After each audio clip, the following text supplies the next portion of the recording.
Oh, hey there, YouTube. Nomad here. Hope everybody is doing well out there and trying to stay warm. Got up this morning. Pretty cold. I think it's like 14 degrees right now. Hold on one second. Let me turn this light down. It's too bright.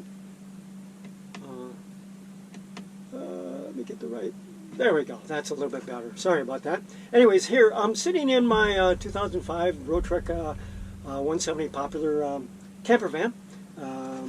Sitting in my garage, as you can see the back door here. Turned on the heat up to, gosh, over 70 degrees. So it's pretty nice and warm in here. Anyways, I just kind of wanted to kind of go over and explain myself why I'm not a nomad. I certainly have the means to be a nomad. I've got a great camper van, and it's got everything I could possibly ask for. And I love it. I don't want to do it full time though. I want the best of both worlds. I want to keep my home. I want to have my good neighbors on both sides.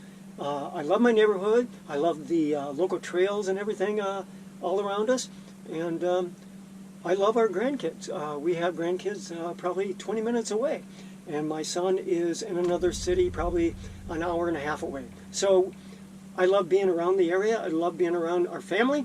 My wife has got like 5 sisters in the area that need help from time to time. I'm always going over there doing chores and handyman type stuff for them.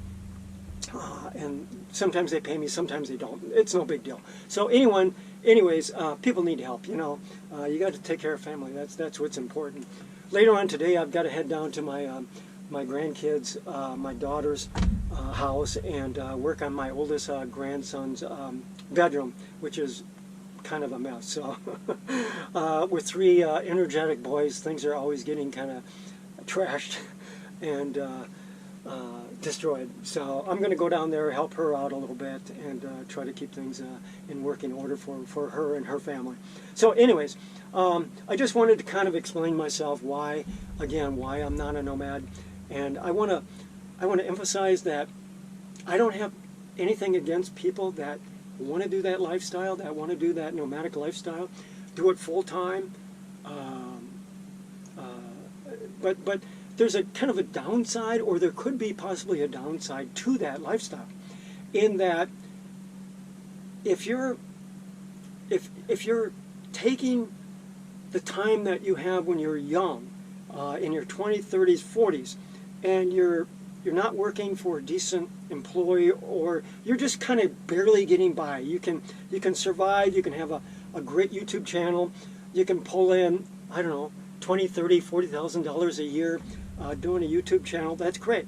But how much of that are you able to save and invest to put away, you know, in a savings account, a 401k or whatever, a Roth IRA, when you get my age? Because that's really where the rubber meets the road. When you get to my age, almost 70 years old now, I've got Social Security that I started when I was 66, Medicare that kicked in at 65, and I still work kind of part-time just to kind of keep busy. My wife is still working till 70. I convinced her to officially retire at 70, so she's going to do that, and then we're going to do more things together. Anyways, we worked our whole lives. Neither of us have a college degree, but we were able to get jobs that paid us a fair wage. My wife has a pension. She works for the city, and she has a small pension. She has a small pension, savings plan, and a 401k. And then I retired a couple years ago from a company that really treated me well. Certainly I didn't make $100,000 or anywhere near that, but they treated me well, and they really helped their employees out by offering a 401k plan, HSA plan, that sort of thing. We would get bonuses every once in a while, and those bonuses would normally go to paying bills or putting a little bit on the side into a savings account or our 401k, and try to max that out as much as possible. We started late. I mean, we started late because our kids were, we have two kids, our kids took a big portion of our money. We were sending them to private school, which took quite a bit of our income. But once they graduated and went off to school, to college, we were able to take that money from that we were saving, putting in school, the private school, into a savings account and just start building up our savings and investing some of that money. And you know, it wasn't a whole lot at that time. It seemed like a big chunk of our money, but in today's standards, it was pretty small. But as time goes on, it grew and grew and grew, and you kind of automatically have it deposited into a savings account, and you don't even really think about it after a bit. You kind of learn your new normal of what you have coming in, and you live up to that standard or that amount financially. So you're always living below your means and putting some aside, week after week, month after month, year after year, and going without. I mean, we always had used cars, and our cars were crappy cars. They're always breaking down, needed tires, had to save up for new tires, batteries, repairs. Oh my God. It was just not ongoing, never ending. But every year, as we stuck to our plan, it got easier and easier and easier. And we would watch that money grow. Compounding interest is a reality. And it started working for us. And right now we're at the point 70 years old. Like I said, my wife is going to retire next year. Or I'm sorry, this year, when she turns 70, and we're comfortable. We got everything we need. We have a nice camper van, although I'd like to get a little bit bigger one, a little bit newer one. But this one is working for us. We've had this for 10 years. But we also have a house. We have a nice house.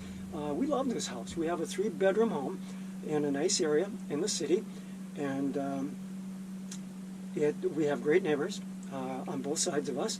It's a small lot. It's not a huge lot or anything like that, but it's a great life. We live in a great area. You know, we have nice bike trails, hiking trails, walking trails. The people are nice. You know, I couldn't ask for anything better. We've taken this van around the country, and we've visited out west, and we go to the Black Hills. We love the Black Hills and stuff. And we go to Black Hills, and that's great. My wife is good for about 2 or 3 weeks, and then she goes, I want to go home. I'm tired. I want to go home. And that's okay. You got to kind of honor her wishes, too. You know, marriage is always a compromise. It's just not what I want, but it's kind of keeping each other happy. So I got to respect that, you know, and I can see where she's coming from. But kind of backing up, I see people do these YouTube videos and hype up all this van life, this full-time van life, and yeah, it's great, you know, and it's just like, oh my God, you know, you're out there in the desert. I would get bored out in the desert. I'm a busybody. I got to keep moving, you know, my hands and stuff. Anyways, I see them out in the desert, and they're having a good time. They're having their little campfires and their get-togethers and everything, and that's okay, you know.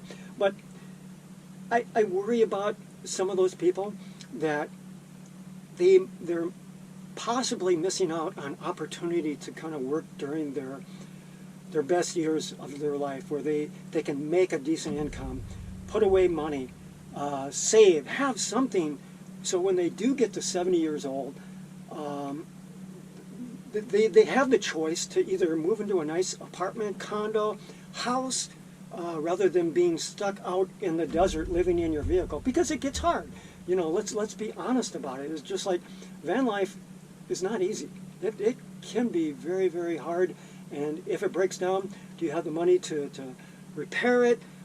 If you get sick, you know, a lot of these people have pets and stuff like that. What happens if your pet gets sick?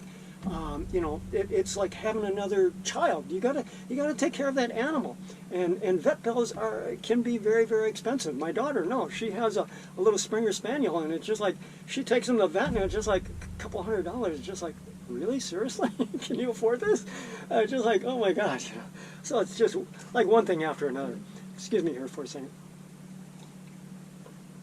Anyway, I just, you know, like I said, I just kind of wanted to share that with people, let you know where I'm coming from. I'm not trying to be mean or put anyone down. I do worry about people.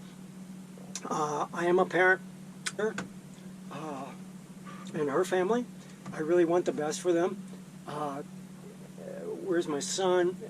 He has a great job, and his wife is doing well. She's a doctor, and they have a beautiful home, like a 5-bedroom home, 4-bathroom home nearby, and they're doing really, really well. But my daughter, 3 boys, it's really hard for them to save. I'm heading down there later on this afternoon, kind of help them out. The boys' rooms need some work. Everything gets trashed you know, from those boys, and you just try to help them out as much as you can. So anyways, that's my story. You know, again, I'm not trying to bash or put anybody down. If you want to leave a comment, leave a comment. Leave and disagree with me. Hey, you know, I've been married over 45 years, and at this point, not much upsets me anymore. But yeah, that's what it's all about. And I really wish everybody has a good day. Not to misunderstand me or anything like that. Have a good day. Stay warm. I wish you the best, and take care, and good luck.